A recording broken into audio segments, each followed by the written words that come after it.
Hello dear students, in our today's class we will be studying about softening of water.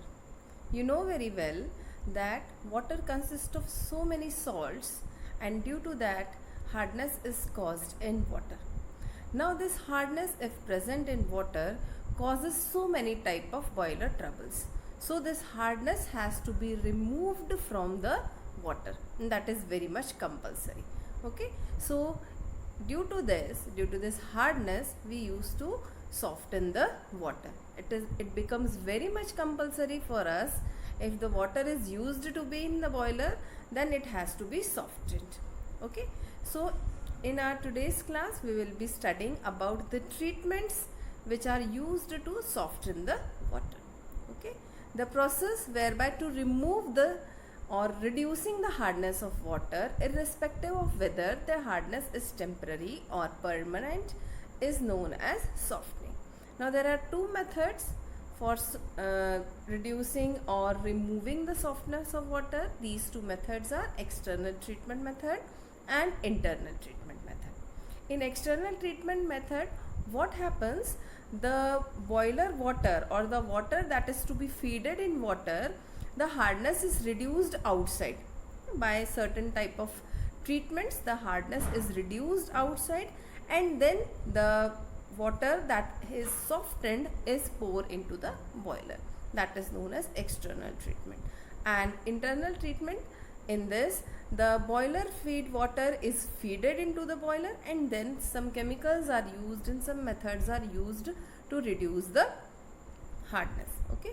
Now in today's class we will be studying about a very important method, that is external treatment of water, and that method is lime soda method. Okay. Now the name clearly indicates that in this method two chemicals are used, lime and soda. You know very well the formula of lime is CaOH whole twice and the formula of soda is Na2CO3. Okay. Now see what is the principle of this lime soda process.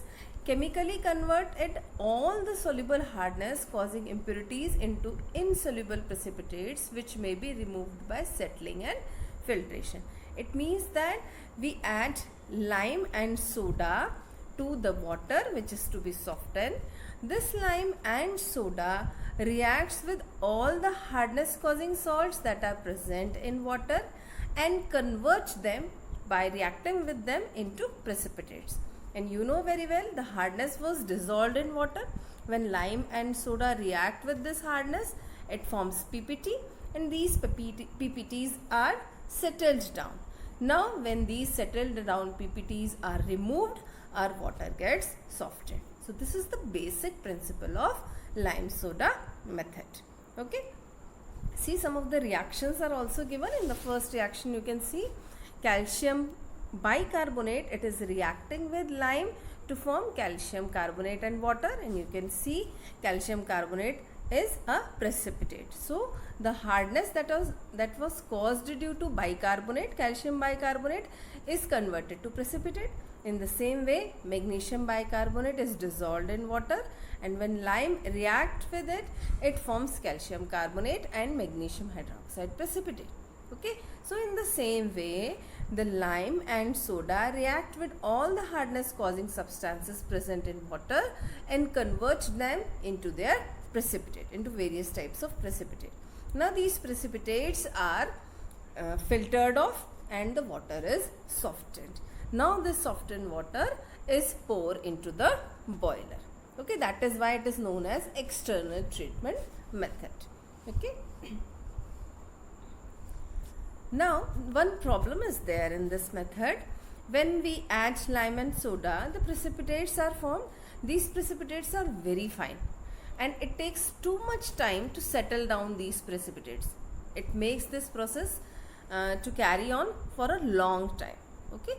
So to shorten this method, to make this method to be completed in a short time, what we can do, we can use coagulants. We can use coagulants like K2SO4, Al2SO4 whole thrice 24H2, that is alum.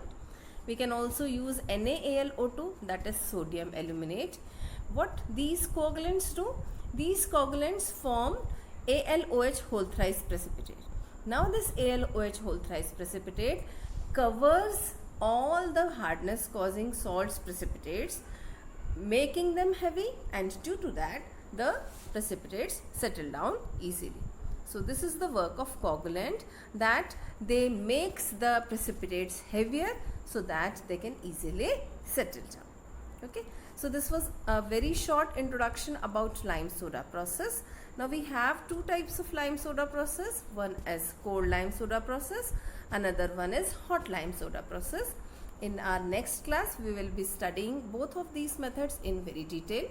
Now first let us look at what are the advantages of this lime soda process. First of all, it increases the pH of the softened water. Okay, when we add lime and soda, the softened water pH increases, and due to that the possibility of corrosion is reduced. Now the second important thing about this process is that this process is very economical, means it is cheap. You know, the cost of lime and soda is very less, so it is a cheaper method to soften the water. The next important thing is the microbial load, particularly that of pathogenic organisms, is also reduced due to the basic nature of water. And one of the most important thing about this lime soda process is that the water is softened up to near about 30 ppm hardness. The residual hardness left is near about 30 ppm. So lot amount of hardness is reduced in this method. Now let us come to the disadvantages.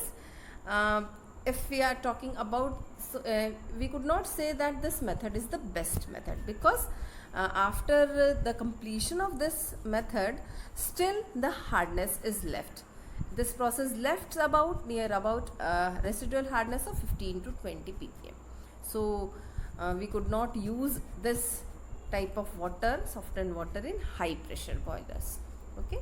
Now the second disadvantage of this process is that it generates large amount of sludge.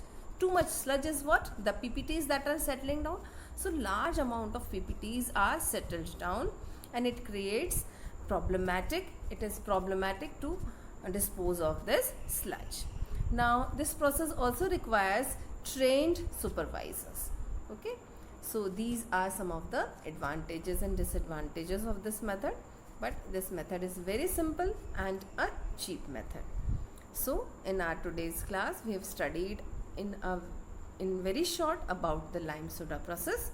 Hope you have understood.